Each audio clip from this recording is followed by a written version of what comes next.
બાબરકોટ ગામમાં બિનકાયદેસર માઇનિંગ અને જમીન પચાવવાનો આરોપ. અમરેલી જિલ્લાના જાફરાબાદ તાલુકાના બાબરકોટ ગામમાં અલ્ટ્રાટેક સિમેન્ટ લિમિટેડ કંપનીઓ સામે બિનકાયદેસર માઇનિંગના ગંભીર આરોપો લગાવ્યા છે.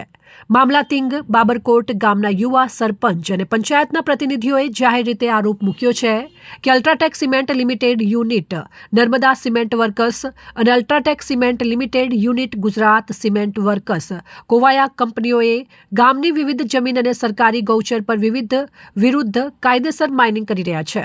વિગતવાર જાણકારી મુજબ આ કંપનીઓએ સંલગ્ન જમીન પર બેફામ બ્લાસ્ટિંગ કરી માઇનિંગના કામોમાં ઝડપી વૃદ્ધિ કરી છે, જેના પરિણામે ગામના જાહેર રસ્તાઓનું ખનન કરવામાં આવ્યું છે અને વર્ષો જૂના માર્ગો પર આકસ્મિક રોકાવટ થઈ ગઈ છે.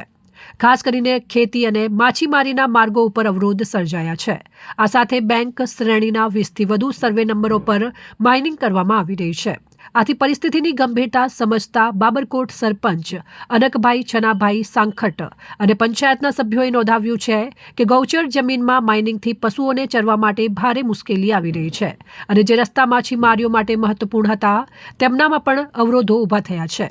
આ મામલે બાબરકોટ ગામના સરપંચ દ્વારા રાજ્ય સરકારના કલેક્ટર પાસે ઓફિશિયલ લેખિત રજૂઆત કરી છે.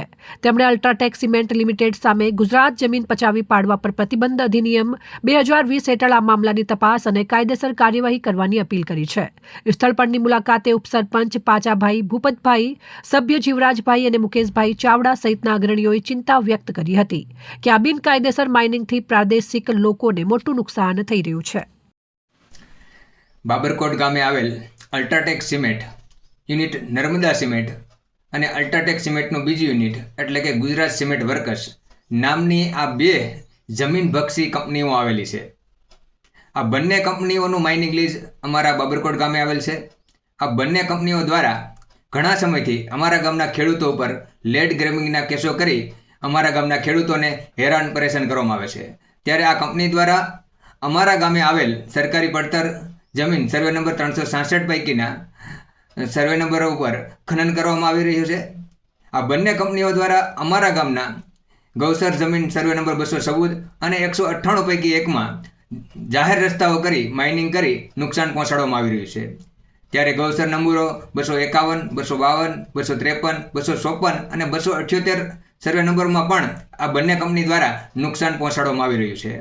ત્યારે આ બંને કંપનીઓનો અત્યાચાર છે એ દિન પ્રતિદિન ખૂબ વધી રહ્યો છે. તેમજ બાબરકોટ ગામથી મિત્યારા ગામે જતા જાહેર માર્ગમાં ખનન કરવામાં આવેલ છે. તેમજ બાબરકોટ ગામથી વાંઢ ગામે જતા રસ્તામાં આ નર્મદા સિમેન્ટ કંપની દ્વારા જાહેર રસ્તાનું ખનન કરવામાં આવેલ છે. જાહેર રસ્તાનું ખનન થતાં અમારા ગામના ખેડૂતોને ખેતરે જવામાં ખૂબ મોટી સમસ્યા ઊભી થઈ રહી છે. તેમજ ગૌચરમાં માલઢોરને લઈ જવા માટે પણ ખૂબ મોટી સમસ્યા ઊભી થઈ રહી છે.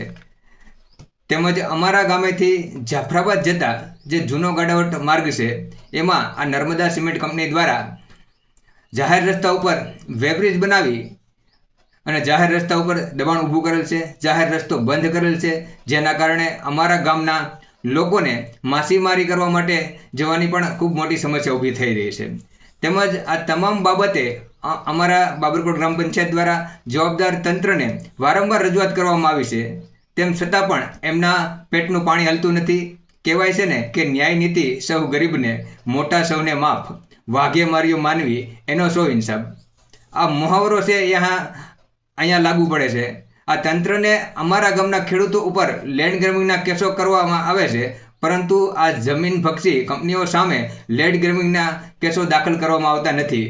ત્યારે ઉપરોક્ત બંધારણીય કલમો અને તેનું અસ્તિત્વ જોખમાં છે, તો અમારા બહોરા જન સમુદાય દ્વારા આ કંપનીઓ સામે કાયદેકીય કાર્યવાહી કરવાની ફરજ પડશે.